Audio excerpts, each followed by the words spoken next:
सच्चा प्यार। निमृत की शादी मयंक नाम के एक लड़के से हो गई। शादी के कुछ महीने बाद पता चला कि निमृत प्रेग्नेंट है।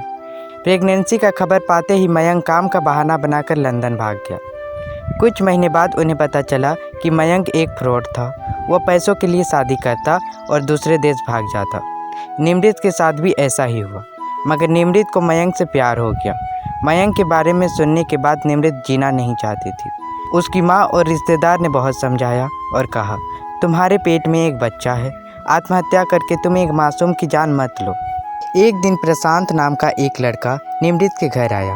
प्रशांत उनके घर के 50 मीटर की दूरी में रहता था। उसका अपना कोई नहीं था, वह अकेले ही रहता था। निमृत की माँ ने प्रशांत का स्वागत किया, चाय पानी पूछी। तभी प्रशांत ने पूछा, निमृत अब कैसी है? तभी निमृत की माँ ने कहा, ठीक है, मगर सारा दिन उदास रहती है। प्रशांत और निमृत की माँ के बीच बहुत सी बातें हुई। प्रशांत जो बात मन में सोच कर आया था वह तो उसने की ही नहीं। प्रशांत ने हिम्मत जुटाकर कहा, आंटी, जाते जाते मैं आपसे एक बात कहना चाहता हूँ, आप बुरा तो नहीं मानेंगे? निमृत की माँ ने कहा, नहीं, क्या बात है? तभी प्रशांत ने कहा, आंटी, दरअसल मैं जो बात कहने जा रहा हूँ उससे सुनकर आप मुझे घर से निकाल भी सकते हैं। मैं निमृत से प्यार करता हूँ और उससे शादी करना चाहता हूँ।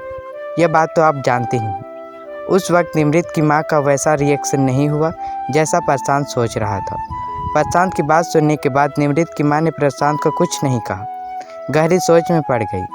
उस वक्त प्रशांत का दिल बहुत ज़ोर से धक धक कर रहा था, जिसकी आवाज़ निमृत की माँ को सुनाई दे रहा था। तभी प्रशांत निमृत की माँ को कहने लगा, आंटी, मैं जानता हूँ कि आप हिंदू हैं और मैं एक मुसलमान, तो इसमें क्या हुआ? मेरे माता पिता तो मुझे छोड़कर चले गए हैं ना, मैं तो अब अकेले हूँ। वैसे भी धर्मों से क्या होता है, मैं दिल से तो एक भारतीय हूँ ना। मैं निमृत को बहुत खुश रखूँगा। मैं उसे हर वो प्यार दूँगा जो वह चाहती है। मैं दहेज भी नहीं लूँगा। मैं जानता हूँ कि निमृत प्रेग्नेंट है। मैं उसके बच्चे को अपनाने के लिए तैयार हूँ। मैंने उससे दिल से प्यार किया है। एक बार आप मेरे रिश्ते को ठुकरा चुके हैं, प्लीज़ आज आप मेरे प्यार को समझिए। तभी निमृत की माँ ने कहा, हमें निमृत से बात करनी चाहिए। अगर निमृत तुमसे शादी करने के लिए मान जाएगी तो मेरे तरफ से हाँ है। उसी वक्त निमृत की माँ और प्रशांत निमृत के कमरे में गए। निमृत की माँ ने निमृत को कहा, निमृत, देखो तुमसे मिलने कौन आया है। निमृत ने देखा तो प्रशांत था। निमृत ने प्रशांत को देखते ही कहा, हेलो प्रशांत, आप ठीक हैं? तभी प्रशांत ने कहा, हाँ, मैं ठीक हूँ, मगर तुम ठीक नहीं लग रही हो। निमृत और प्रशांत की बहुत देर तक बातचीत चली। तभी निमृत की माँ ने निमृत को कहा, निमृत, तुम और प्रशांत तो दोस्त थे। प्रशांत तो तुमसे प्यार भी करता था, इसलिए ये तुम्हारा रिश्ता मांगने आया था। उस वक्त हमने इसके मुसलमान होने के कारण तुमसे शादी नहीं करवाई। और तो और तुम्हारे पिताजी भी नहीं चाहते थे कि तुम्हारी शादी इससे हो, क्योंकि सालों पहले हमारी लड़ाई जो हो गई थी इनके साथ। लेकिन प्रशांत आज फिर आया है तुम्हारा हाथ मांगने। मैंने इसके प्यार को महसूस किया है। प्रशांत वाकई तुमसे बहुत प्यार करता है। प्रशांत तुम्हारा हाथ मांगने आया है। क्या तुम प्रशांत से दूसरी शादी करोगी? उस वक्त निमृत मयंक के प्यार में थी, उसे भुला नहीं पाई थी। निमृत ने प्रशांत से शादी करने से मना कर दिया। तभी प्रशांत निमृत के पास आया और निमृत को समझाते हुए कहने लगा, देखो निमृत, ये दुनिया बहुत जालिम है। किसी लड़की का पूरी ज़िंदगी अकेले रहना बहुत कठिन हो सकता है। तुम्हें क्या लगता है कि मयंक तुम्हारे पास वापस आएगा?